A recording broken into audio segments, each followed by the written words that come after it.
Yeah. All right, so when we were in France, you know that when we got there, we had 20 days to spend. I had to move a kid around and stuff, but I had only booked 2 nights in the hotel. And what did you do? Sleep on the roadside with So we with the were red? roadside red. But we landed in Lyon, France, and we were sitting there going, okay, get the computer out and get to hotels.com. boy. Where are we going next? Yeah, it's funny. And we did it the rest of the trip, and we had a blast. But we went right through all these districts in the Languedoc. Peak-Pole, we went through Corbière, we went through all this stuff, and it was really fun. And I tasted the Peak-Pole when we were down there at one of the tastings we did. And very good, and this is not from that particular selection, but this is a great example.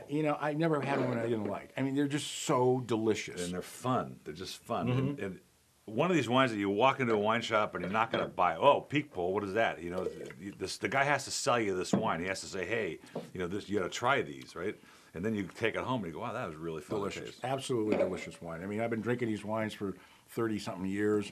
It's grown by a grape that's a household word in my household, Gros Manseng.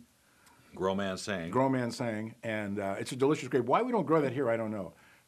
But we don't. And a lot of times they will blend Colombard with Gros Manseng in this area, but this is 100% Gros Manseng. It's got a little more acidity, a little more oomph to it. It does. But they're fun. And what'd you serve it with? well, this is because of the acidity. You could stand this up to raw oysters or a dish I did last week, which was a scallop in a grapefruit beurre blanc. Oh, that'd be something. That'd be really good with topped it off with a little Thai basil, and it was killer. This is good. Yeah. I'm in the 96. This is one of the better ones. And I got to say, the first ones that we tasted years and years ago, they were thinner, they were more acidic, they weren't as elegant as this. But well, they're just learning their trade better, and this is a killer wine. I'm doing a 95, 6, whatever. I don't know.